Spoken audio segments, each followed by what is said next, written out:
Right ఇక బులెటిన్లో చూస్తున్నాం. హైదరాబాద్ రెహ్మద్ నగర్ డివిజన్ రాజీవ్ గాంధీ నగర్లో అయితే విషాదకర ఘటన చోటు చేసుకుంది. ఆంజనేయులు అనే వ్యక్తి రోకలితో తన భార్యను కొట్టిన ఘటన కలకలం రేపింది. ఇరువురి మధ్య గొడవలు ఉండేదని భర్తకు సరస్వతిపై ఉన్న అనుమానంతో ఆమె తలపై రోకలితో కొట్టి ఈ దారుణానికి పాల్పడ్డాడని బంధువులైతే ఆరోపిస్తున్నారు. సరస్వతికి 2 పిల్లలు కూడా ఉన్నారని కుటుంబ సభ్యులైతే తెలిపారు. సమాచారం అందుకున్న పోలీసులు ఘటన స్థలానికి చేరుకుని నిందితుని అదుపులోకి తీసుకున్నారు. అనంతరం మృతదేహాన్ని పోస్ట్ మార్టం నిమిత్తం గాంధీ ఆసుపత్రికి అయితే తరలించారు. నిందితుడిపై కఠిన చర్యలు కూడా తీసుకోవాలని కుటుంబ సభ్యులు ఆవేదన వ్యక్తం చేశారు.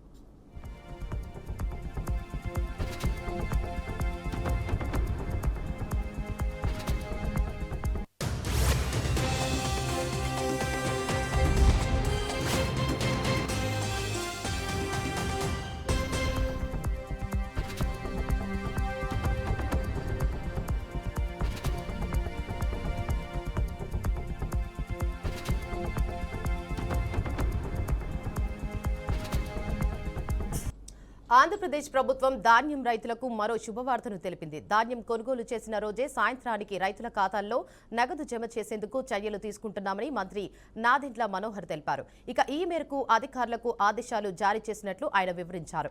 విజయవాడలోని కమిషనరేట్లో ధాన్యం కొనుగోలుపై మంత్రి సమీక్ష సమావేశం నిర్వహించారు. తిరుపతి, నెల్లూరు, బాపట్ల, గుంటూరు జిల్లాలో ఖరీఫ్ ధాన్యం సేకరణ ప్రక్రియ ఇంకా కొనసాగుతోందని, ఇక ఈ మొత్తంలో ఇప్పటి వరకు 9,000 కోట్లను 24 గంటల వ్యవధిలోనే రైతుల బ్యాంకు ఖాతాల్లో జమ చేసినట్లు ఆయన వెల్లడించారు. రైతులు ఎలాంటి ఇబ్బందులు పడకుండా తొలిసారిగా ప్రత్యేక రైలు ఏర్పాటు చేసి కృష్ణా, గుంటూరు జిల్లాల నుంచి ధాన్యం తరలిస్తున్నట్లు వివరించారు. రాబోయే రబీ ధాన్యం కొనుగోలుకు పూర్తి స్థాయిలో సిద్ధంగా ఉండాలని అధికారులను మంత్రి ఆదేశించారు.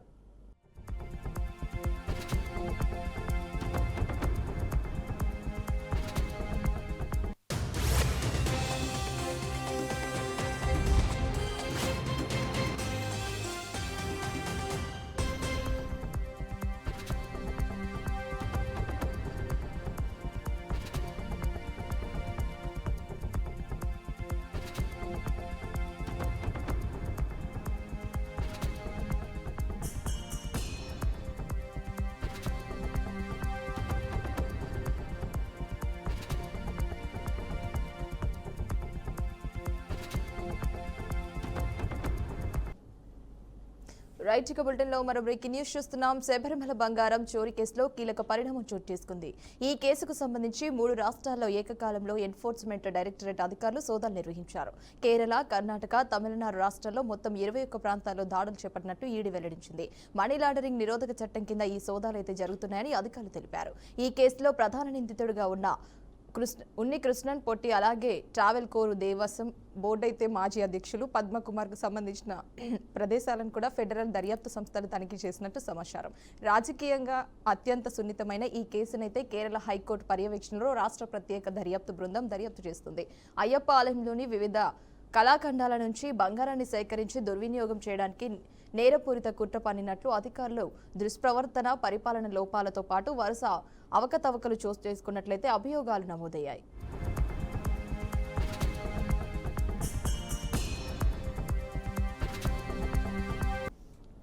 కేరళలోని తిరునావాయలో నీలా నది తీరంలో కేరళ కుంభమేళ మహోత్సవం ఘనంగా ప్రారంభమైంది. ఈ మహోత్సవాన్ని మాఘ మహోత్సవంగా కూడా పిలుస్తారు. కేరళ గవర్నర్ రాజేంద్ర అర్లీకర్ ధర్మ ధ్వజాన్ని ఆవిష్కరించి ఉత్సవాలను ప్రారంభించారు. సుమారు 270 ఏళ్ల తర్వాత ఈ కుంభమేళాను పూర్తి స్థాయిలో నిర్వహించడం విశేషం. ప్రభుత్వ రికార్డుల ప్రకారం చివరిసారిగా ఈ ఉత్సవం 1755లో జరిగిందని, ఫిబ్రవరి 3వ తేదీ వరకు కొనసాగే ఈ మహోత్సవానికి కేరళ, తమిళనాడు సహా దేశంలోని పలు ప్రాంతాల నుంచి రోజుకు దాదాపు 50,000 మందికి పైగా భక్తులు తరలివచ్చి నీలానదిలో పవిత్ర స్నానాలు ఆచరిస్తారని అధికారులు అంచనా వేస్తున్నారు.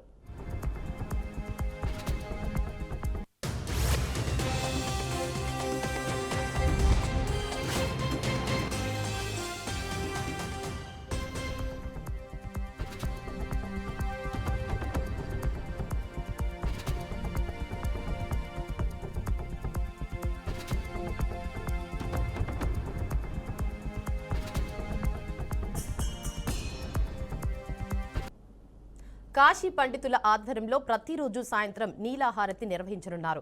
భక్తుల రాకపోకలను దృష్టిలో ఉంచుకుని కేరళ ఆర్టీసీ ప్రత్యేకంగా 100 బస్సులు ఏర్పాటు చేసింది. కుంభమేళా నిర్వహణ రోజుల్లో కేరళ ప్రభుత్వం పలు ఆధ్యాత్మిక కార్యక్రమాలతో పాటు కలరిపయట్టు, యోగా, వివిధ సాంస్కృతిక ప్రదర్శనలు ఏర్పాటు చేసింది. వీటితో భక్తులకు ఆధ్యాత్మిక అనుభూతితో పాటు మలయాళ సాంస్కృతిక వైభవంను పరిచయం చేయనున్నారు.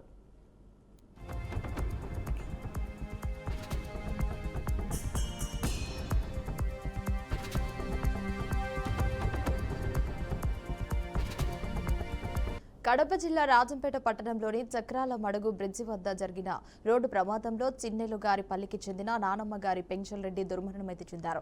రాజంపేట నుంచి తన గ్రామానికి టీవీఎస్ ఎక్సెల్ వాహనంపై వెళ్తుండగా ఇసుక రీచ్కు వెళ్తున్న తెలంగాణ రాష్ట్రానికి చెందిన టిప్పర్ అతి వేగంతో అయితే వెనుక నుంచి ఢీకొట్టడంతో ఆయన అక్కడికక్కడే ప్రాణాలు కోల్పోయారు. సమాచారం అందుకున్న పోలీసులు సంఘటన స్థలానికి చేరుకొని దర్యాప్తు చేపట్టారు.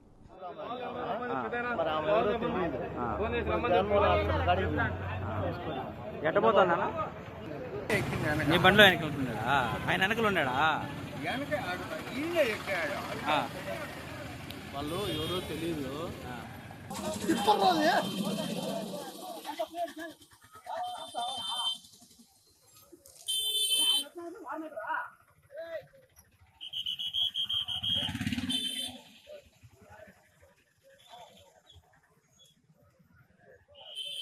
తీసుకుని జగన్మోహన్ హాస్పిటల్ తీసుకెళ్ళాం. వాళ్ళ ఊరు మరి ఆమె ఎవరో తెలియదు.